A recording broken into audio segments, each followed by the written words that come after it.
Portanto, eram 4.000 pais de família. Pior é que não tinha funeral. Numa guerra não existe funeral. E muito menos naquele tempo, não tinha uma retroescavadeira para fazer uma vala única. E aqueles corpos ficaram no meio da areia, do deserto, com os urubus sobrevoando, esperando que começassem a entrar em estado de putrefação. Aquilo comoveu Siló, comoveu os israelitas, aquele coração daquela nação unida. Aquilo comoveu. E alguém teve a ideia, vamos trazer a arca do Senhor.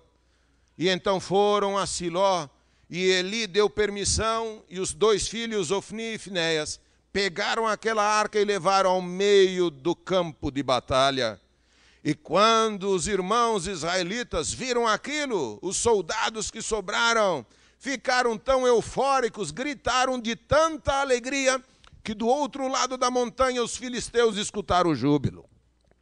E os filisteus ficaram preocupados. Da onde veio esse reforço? E a inteligência filisteia já ficou sabendo que era a arca do Senhor.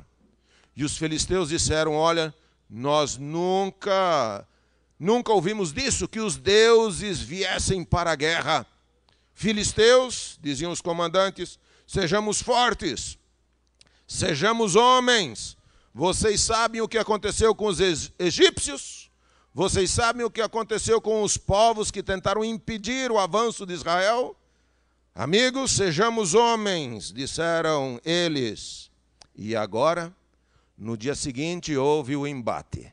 Só que, infelizmente, irmãos, a derrota de Israel foi tremenda. Capítulo 4, finalzinho do verso 10, diz que Israel perdeu 30.000 homens de infantaria. 34 mil em 48 horas. Aquilo comovia realmente aquela igreja daqueles dias. Assim que um homem, um benjamita, diz o verso 12, conseguiu escapar e foi com roupas rasgadas e terra na cabeça para Siló. E Eli estava ali sentado antes do muro, antes da entrada da cidade, numa cadeira. Ele já era vovozinho, já era velhinho, ele já tinha os seus 98 anos de idade e era cego, diz o verso 15. E quando ele perguntou o que aconteceu, o homem dizia, acabei de chegar do campo de batalha.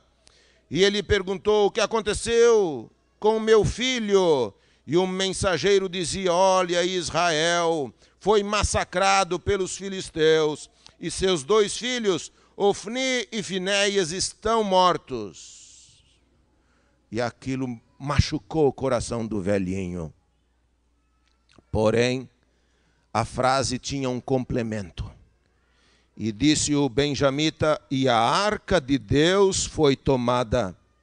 E o verso 18 diz que quando Eli ouviu a frase, a arca de Deus foi tomada, Eli caiu da cadeira para trás, ao lado do portão, quebrou o pescoço e morreu asfixiado ali, porque era velho e pesado. O que significa a arca de Deus para você? Um caixote de madeira, 75 centímetros de altura, 50 de profundidade, mais 75 de comprimento, folheada a ouro. Aqui tinha uma tampa de ouro puro, chamado propiciatório, pode ser traduzido como assento de misericórdia. Aqueles 2 querubins também, olhando em reverência para o centro, uma asa para o alto, outra asa para o centro. Era isso que machucou o coração de Eli? Era o conteúdo da arca? O que havia mesmo dentro da arca, irmãos? Nós tínhamos várias coisas, as 2 pedras, as segundas 2 pedras com os 10 mandamentos. Tinha mais coisa? Tinha uma vara florescida, uma vara seca, irmãos, que floresceu. Aqui era um testemunho de que ninguém precisa ter medo se essa igreja vai prosperar ou não. O nosso problema não é ter medo se as 3 mensagens angélicas vão se cumprir ou não. O nosso problema, irmãos, é se nós vamos ou não vamos pregar esta mensagem com ardor. Se vamos estar unidos, se vamos estar juntos. E havia um pote de maná, que era a certeza da proteção de Deus. A água e o pão serão certos.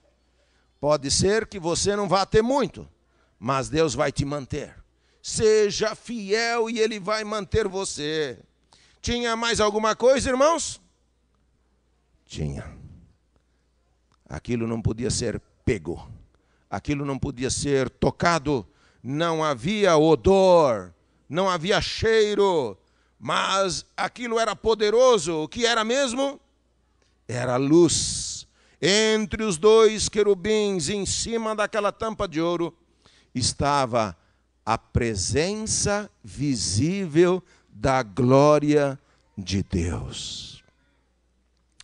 Sabe, irmãos, talvez seja difícil para nós imaginarmos o que foi isto, porque Deus retirou isto da terra. Hoje não temos nada similar sobre a face da terra. A arca tinha sido tomada pelos filisteus. A arca voltou de novo para a terra dos israelitas. Sabe, irmãos?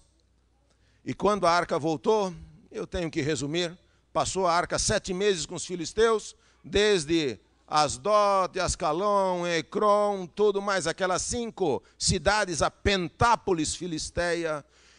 Deus os castigara com pestes, rato, leptospirose, problemas dermatológicos. Assim o povo da cidade não queria mais aquela arca. Passa a arca para frente, vamos mandar para outro lugar. Sabe, aquela história de Dagon se ajoelhar diante da arca. Uma estátua mineral se ajoelhar diante da arca. Aquilo era demais para o orgulho filisteu. E na segunda madrugada, os pulsos quebrados e o pescoço quebrado. Aquilo foi demais. Mas eles não queriam se humilhar diante de Deus. Como é que eles iam devolver? Como é que aquele general com medalhas no peito e cicatrizes pelo corpo, como é que ele ia dizer, não, devolve lá? Se aquilo era uma referência ao poder, à glória, ao braço humano conquistado com a morte de 34 mil israelitas. Mas, finalmente, foram chamados sacerdotes pagãos, os adivinhos filisteus, e eles disseram, por que vocês pegaram essa arca? Por que vocês roubaram essa arca? Uma nação não deve roubar o Deus de outra nação, vocês cometeram um pecado. Irmãos, até os pagãos sabem o que é pecado. Devolvam a arca. Mas como vai devolver a arca? Bom, coloquem em cima de uma carroça, coloquem 2 vacas na frente e não se esqueçam de colocar oferta em cima. Um ratinho e uma barra de ouro para cada cidade. 5 camundongos golden e 5 barrinhas de ouro. Irmãos, como é que estão nossas ofertas? Estão abaixo da dos filisteus ou estão acima dos pagãos? Se até os pagãos reconheceram que uma oferta deve ser significativa, como diz Davi, não apresentarei ao Senhor algo que não me custe nada, algo que esteja sobrando, algo que esteja quebrado, algo que eu queira me desvencilhar. Irmão, como é que vai a sua oferta? Você recebeu o marca-página e embaixo tem um espaço para você meditar com a sua família.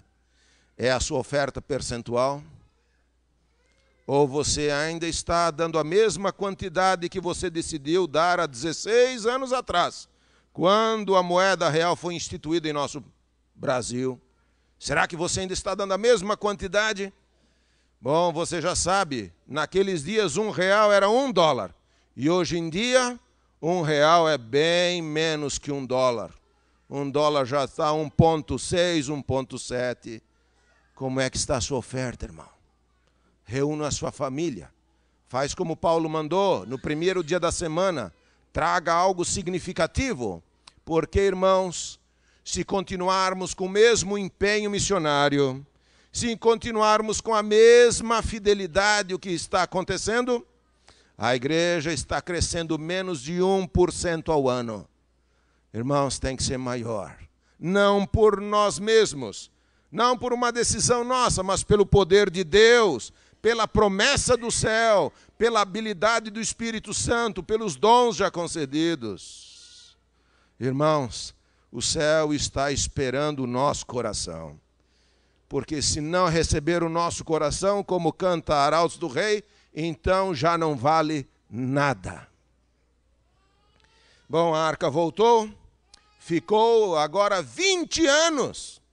20 anos a arca ficou, segundo o capítulo 7 e o verso 2, na casa de Abinadab, um descendente de Nadab, filho de Arão. 20 anos.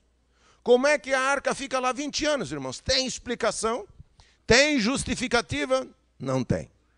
Só tem uma coisa que dá para fazer: pedir perdão e fazer diferente. Tem alguma coisa, irmão, na sua vida que está por décadas parada? Uma coisa que você já decidiu lá atrás e aquilo ficou em stand-by, ficou ali parado. Olha, irmão, Davi foi lá buscar a arca.